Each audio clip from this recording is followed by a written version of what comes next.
Good evening, everyone. I am doing this a little bit early tonight because the kid is upstairs watching little Einsteins, and as soon as she's done, I'll go back up and spend some time with her. My family's in town, so I'm trying to spend some time with them as well. So a little bit earlier, so I hope you'll forgive me if you're normally used to tuning in at 9 p.m. But let's go ahead and get started. A question for you guys is, where are you all tuning in from? So if you wouldn't mind going ahead and leaving a comment below and just telling us, what state, what province, what country you're from. So just trying to get a poll on where you're all coming from and what's your zone like, what's your environment like right now. So go ahead and do that. That'd be great. And let's go ahead and get started to question one. And the first question was from Eric, and we teased it yesterday.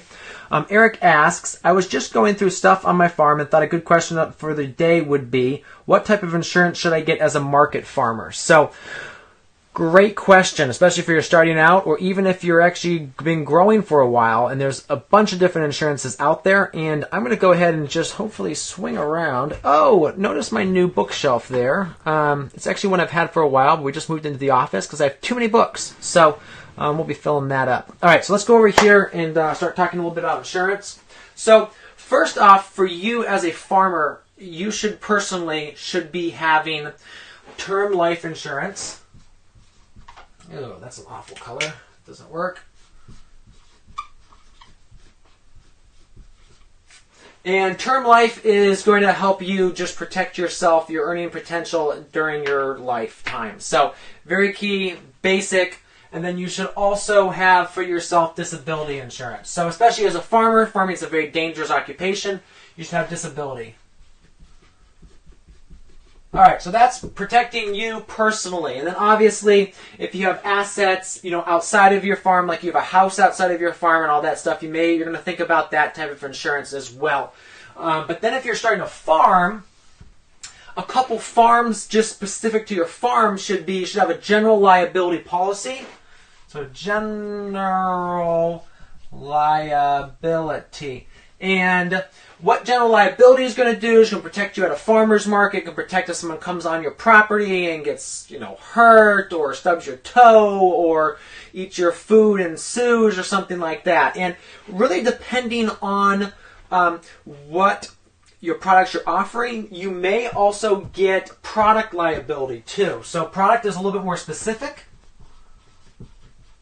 And if you're getting product liability, it's usually, make that an L. It's usually if you're doing some prepared foods or something like that, and so you have, increased chance of risk. But if you're just doing like straight veggies, you usually don't have to worry about that. So we'll put a star by that. Something a little bit more unique there. One of the things we found for this general liability, for farmers markets and that sort of thing, we can usually go ahead and get to the Farm Bureau relatively cheaply. They usually do an umbrella policy and work together, and it actually has been quite cheap. But check your local sources. Usually like Farm Family in our area in New York, we had good success. And I did want to make a statement is, this is insurance we had. We were in New York. So it may not work for you guys, but this is just generally what we were going after and we were required to have. So it may be a little bit different in your state depending on where you live. The other thing, if you're going to go higher, and then obviously you're going to want just insurance on your equipment. So if you have, equipment, if you have land, if you have vehicles, so just general, so vehicle, equipment, and equipment, buildings. And you don't want to get the assessed value, you want to get replacement value. Because if the assessed value of your cultivator is $3,000, but you can't find a cultivator for $3,000, you want to get what would actually can replace it. It's not so you want to make sure that you can get the necessary quantity of insurance to cover that. Other thing to think about too, so you can get that type of insurance, is if you're going to start. Let's talk about crop insurance. So mostly for small scale organic vegetable people, there's no such thing as a really good insurance. If you go get vegetable insurance, you can get like a general insurance from the government, and it's not great. It's usually based on wholesale prices, not even organic wholesale normally. But sometimes it's just what you can get, and that may be a good thing to go after. But we generally just didn't spend the money with it. But if you do have, field crops and stuff like that, that kind of crop insurance definitely does make sense for you. So we've got this. Now, if you're going to go hire people, what do you need if you're going to hire people? So hiring people, you definitely need workers' comp insurance. That's kind of the basic. You've got to have that. You've got to pay your payroll taxes. Don't get caught not doing that, and then at the end of the year have this massive tax bill, because the government loves to come after you and loves to nail you for all these little infractions. Make sure everyone's on the books. Make sure you've looked at their green card or their driver's license or their social security number. Make sure it's valid. We've had friends of ours, wonderful people, just the nicest people in the world. They had the auditors there for 2 full days on their farm, and they were just nitpicking everything. They were looking for something, and they found it. And so they nailed them, even though they were, they weren't trying to do anything wrong. It just, they were caught in a bad spot. So hiring, make sure you do get your workers' comp. Now, if you hire over a certain number of employees, and so in New York it was over 10 at one time, and it depends on how they classify those 10. So on some, they might classify the 10, like when we were hiring, I was hiring my siblings, they technically didn't count as part of that 10. If the kid is under a certain age, they don't count as part of those 10. So it really depends on hiring illegal aliens. Oh gosh. That's I've got stories about California. I'll tell you them at the end. But the workers' comp definitely need to have. So it depends on unemployment if you have over that, and it's over, I believe, $20,000 per quarter in wages. So if you're paying over $20,000 in wages to those eligible people, then you definitely have to have unemployment as well. And we went through it. It wasn't a super bad process. It turned out to be relatively easy. The one we went through at a pool, and I think again it was through New York State Unemployment Fund, something like that. We ended up getting a massive check at the end of the year because of dividend, because they charge you more up front, and then you just get a check back at the end of the year. So that's kind of that. If you know of other insurances I'm missing, go ahead and send me a text or something, and I'll make sure I do put it in this, because I don't want to miss anything. I'd hate to steer you wrong.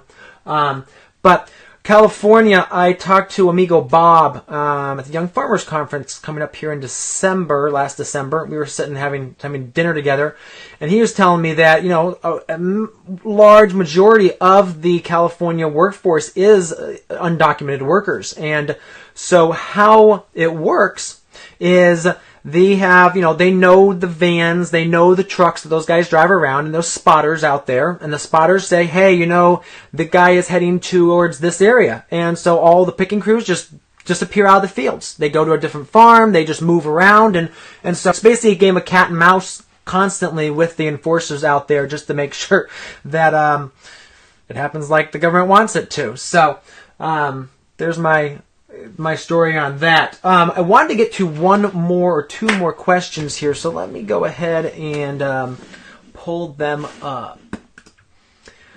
All right, Gina Phelps asks, have any of you partnered with another grower to market your vegetables, plants, fruits? We sell wholesale to a large CSA now. I've been wanting to branch out to market but have time and health constraints.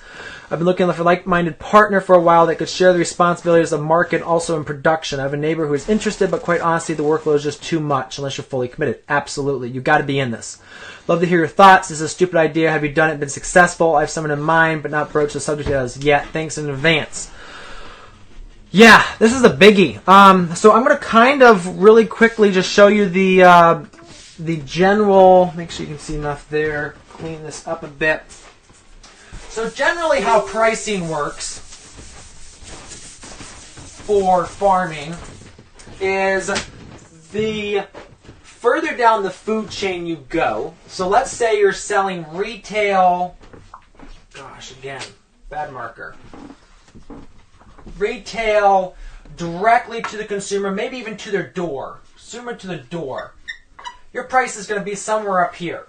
Now, let's say you're selling wholesale over wholesale at a produce auction.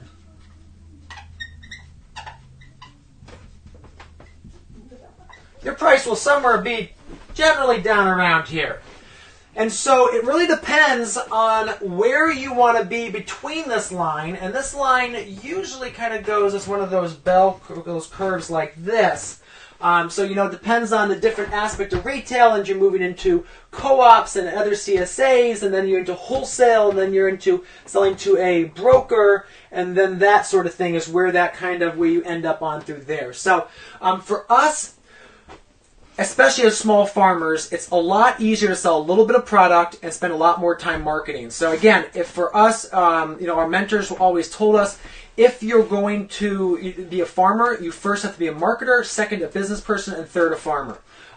So you need to know that marketing. You need to know your customer. You need to have it done up here. But let's say you want to be selling more retail, or you feel like that's just not you. And so I know a lot of farmers out there. So they love to grow product. They just love growing radishes. They want to grow 3 acres of radishes. And to them, selling them at 25 cents a bunch to Hannafords is what they want to do, because they want to deal with one customer. But again, their price point's going to be down here around there.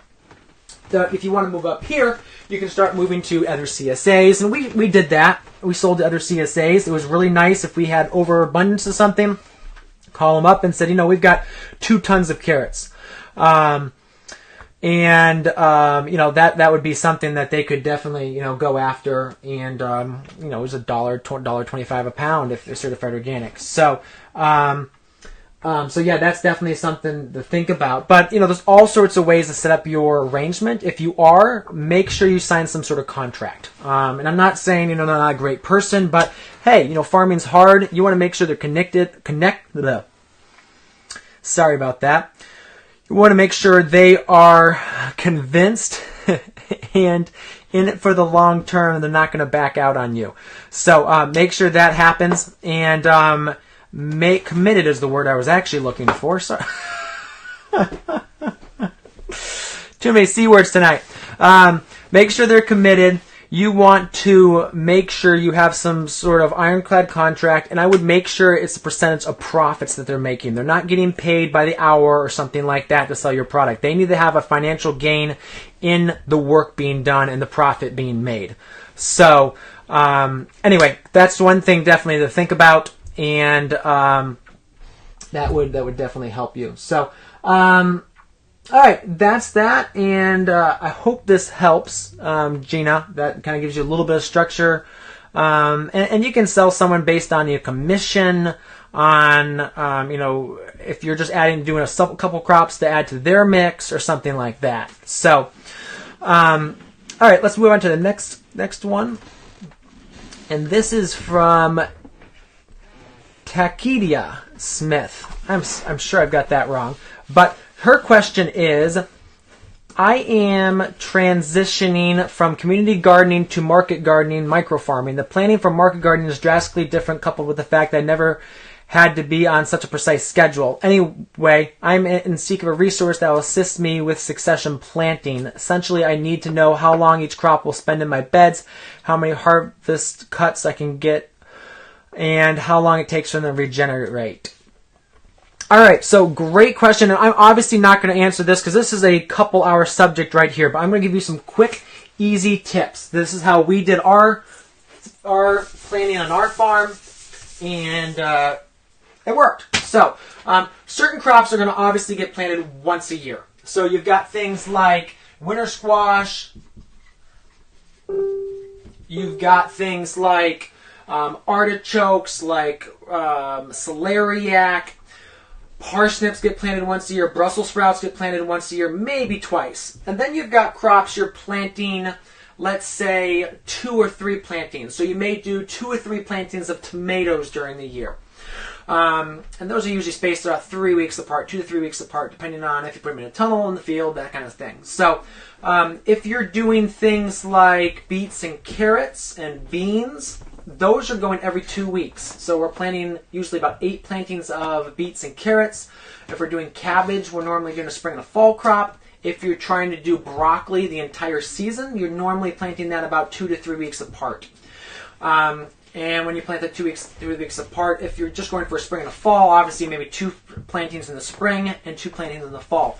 Another way to extend your season on that would be to plant different varieties over that period. So like we do one seeding, but we do a 60-day, a 70-day, and an 80-day variety, and so that gives you, 20 to 30 days of window in there to harvest. But a lot of crops, most of our greens, our salad mixes, our salad novas, head lettuce, those get planted every single week. And so we're doing between anywhere from 25 to 30 different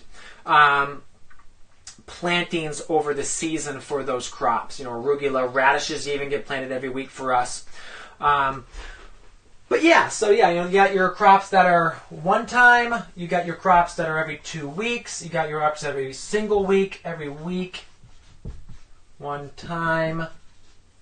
I guess this would be called bi-weekly.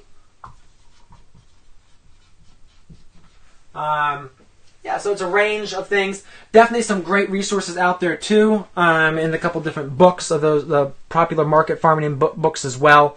So that definitely is something you can go for as well. But hope that helps, and looking forward to seeing you all next week. So all right, have a great the rest of the week, and go ahead and like, share, leave a comment. If you got a question for tomorrow, go ahead and put it below or message me directly. All right, thanks guys.